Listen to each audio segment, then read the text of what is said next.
Hey, Swadika, welcome to Thailand.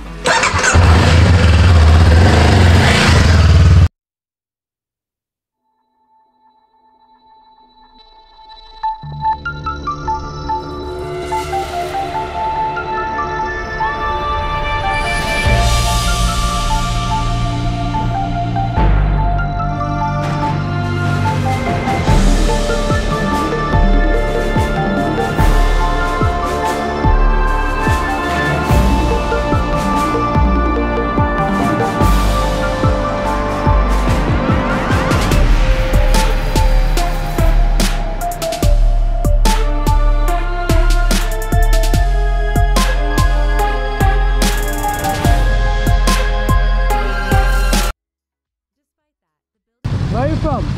I'm come to Bai, Chiang Mai. Chiang Mai, Yeah, me also Chiang Mai. Chiang Rai, blah blah blah. No, I didn't Chiang Rai, only the Chiang Mai. Me I'm say Chiang Mai, Chiang Rai, Mao Seng Loop. Mayon Sung, Mailana, Yes. Bai, and back home.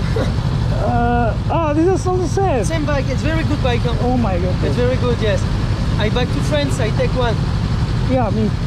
অবশেষে চলে আসলাম Bangkok, আর Bangkok থেকে চলে যাচ্ছি Chiang Mai. মাঝখানে দুটো দিন পার হয়েছে, কারণ আমি ব্যাংকক থেকে একটি বাইক নিয়েছিলাম, মানে স্কুটার।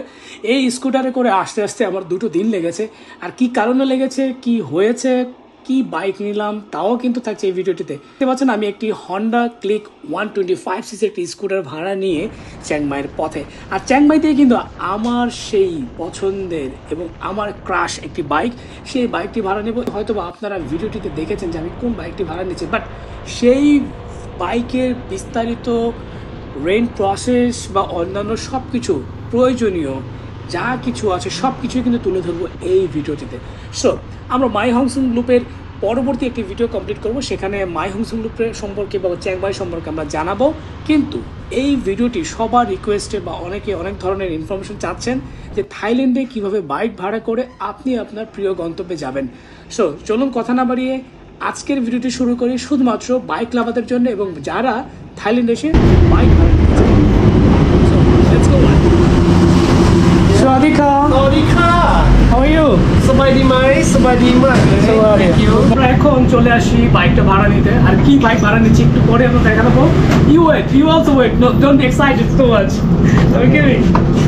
So আমি এখন যে বাইকটা নিচ্ছি সেটা কি নিব একটু পরে আপনাদেরকে দেখাবো। আর এই হচ্ছে what's the name? My name TikTok. Hi everybody. TikTok? Yes. Oh my goodness. I work TikTok. here, Chiang Mai. Happy Day Shop. So থাইল্যান্ডে বাইক ভাড়া একেবারেই সিম্পল। আপনারা অনেকে মনে করেন যে থাইল্যান্ডে বাইক ভাড়া আসলে হয়তো জটিল, অনেক কিছু লাগে, অনেক কিছু জমা দিতে হয়। আসলে তা না, শুধুমাত্র আপনি দেশ থেকে আপনার পছন্দের কোনো বাইক যদি থাকে সেটা আপনি বিভিন্ন ওয়েবসাইটে মানে রেন্ট, বিগ বাইক রেন্ট বা bike rent in Bangkok, bike rent in Chiang Mai, whatever, যেই লোকেশনে আপনি আসলে যাবেন সেই লোকেশনে আপনি আপনার মতো করে বাইক ভাড়া নেবেন। সো আমি প্রথমে দেখাচ্ছি যে বাইক ভাড়া নিব ব্যাংকক থেকে এবং সেখান থেকে আমি কিভাবে চিয়াংমাই আসলাম। So big bike rental service নামে একটা বাইক রেন্টাল সার্ভিস আছে, যেটা ব্যাংককে শোকের ভূমিতে অবস্থিত, এবং সেখান থেকে আমি আমার পছন্দের একটি বাইক ভাড়া নেব, হন্ডা সিবি 500X এবং হন্ডা ক্লিক 125। হন্ডা ক্লিক 125 আমি জমা দিব হচ্ছে ব্যাংকক থেকে চিয়াংমাইতে, এবং চিয়াংমাই থেকে আমি নেব হন্ডা সিবি 500X। সো দেখতে পাচ্ছেন এখানে অনেকগুলি প্রসেস আছে। এটা চাইলে আপনি দেশ থেকে সিলেক্ট করে যেতে পারেন এবং আপনার কাঙ্ক্ষিত ডেট, আপনার প্রয়োজনীয় যা কিছু আছে সব কিছু আপনি দেখে নিতে পারেন। বাট আমার কাছে যেটা মনে হয়েছে সেই জিনিসটা হচ্ছে, আমি যদি অনলাইনে বাইক বুকিং দেই তাহলে আমার অনেক কস্ট দেখাচ্ছে, এবং আমার কিছু থাইল্যান্ডের ফ্রেন্ড, আমি এই ট্যুরটি সম্পন্ন করার আগে আমার কিছু থাইল্যান্ড ফ্রেন্ডের সাথে যোগাযোগ করি এবং তারা আমাকে বলেছে অনলাইনে অনেক বেশি চার্জ করে এবং অনেক ইনফরমেশন দেখাচ্ছে যেটা আসলে প্রয়োজনীয় না। শুধুমাত্র আপনি 3000 বাত জমা দিবেন বড় বাইকের ক্ষেত্রে, আর ছোট বাইকের ক্ষেত্রে 1000 বাত জমা দিবেন। তাহলেই কিন্তু আপনি আপনার পাসপোর্টটাকে জমা না দিয়ে বাইক ভাড়া নিতে পারেন। সো এখানে দেখতে পাচ্ছেন বুকিং কনফার্ম করলেই, মানে উইদাউট পেইং, আপনি মিনিমাম একটা ট্রানজ্যাকশন করেও বুকিং করতে পারেন, অথবা আপনি নর্মালিও বুকিং করতে পারেন। এটা যেটা দেখাচ্ছে এটা হচ্ছে বিগ বাইক। এটা থাইল্যান্ডের সবচেয়ে জনপ্রিয় এবং big bike motor bike centre. এখানে সব ধরনের BMW থেকে শুরু করে ইয়ামাহা, সুজুকি সব বাইক পাওয়া যায়। সো এখানে ঠিকানা দেখতে পাচ্ছেন, সুকেত ভূমি নামে যে জায়গাটা, এই জায়গা থেকে আপনি চাইলে কিন্তু বাইকটা ভাড়া নিতে পারেন। সো থাইল্যান্ডের সব জায়গায় বাইক ভাড়া নেওয়ার প্রসেস একই রকম। ছোট বাইকের ক্ষেত্রে 1000 বাদ বা বড় বাইকের ক্ষেত্রে 3000 বাদ আপনাকে ডিপোজিট মানি জমা দিতে হবে। এটা ফুললি রিফান্ডেবল। আর প্রতিদিনের ভাড়া ছোট বাইকগুলি 380 থেকে শুরু করে 500, এটা আমি দরদাম করে দেখতে পারেন। বাট খুব জায়গায়, সব জায়গায় আসলে আপনি ডিসকাউন্ট পাবেন না। সো ব্যাপারটা হচ্ছে যে আপনি আপনার পাসপোর্ট জমা না দিয়ে এই 3000 বা 1000 বাদ রিফান্ডেবল অ্যামাউন্টটা ডিপোজিট করে আপনি বাইকটা ভাড়া নিতে পারছেন। আর কিছু সাইনিং বা প্রয়োজনীয় ডকুমেন্টস আপনি টিকমার্ক করে দিবেন, কবে যাবেন এবং কবে আসবেন এবং কোথায় বাইকটা ড্রপ করবেন। সো আমি যে বাইকটা কিন্তু নিয়েছিলাম ব্যাংকক থেকে, সেটা কিন্তু চিয়াংমাইতে এসে এই শপটাতে জমা দিয়েছে, কারণ তাদের ব্যাংককেও শপ আছে। সো এই ধরনের সুযোগ যদি আপনি পেয়ে থাকেন তাহলে অবশ্যই বলবো আপনি ব্যাংকক থেকে চিয়াংমাই বা অন্য কোনো লোকেশনে বাইক ভাড়া নিয়ে চলে আসবেন। আর সেই সুযোগও যদি না থাকে আপনি অবশ্যই প্লেনে করেও কিন্তু আসতে পারেন। আর প্লেন ভাড়া কিন্তু খুবই কম, বাংলা টাকা 6000 টাকা। আর বাসে যদি আসতে চান তাহলে অ্যারাউন্ড 700 থেকে 1000 বাতের মধ্যে আপনি বাসের টিকিট করে চিয়াংমাই চলে আসতে পারেন।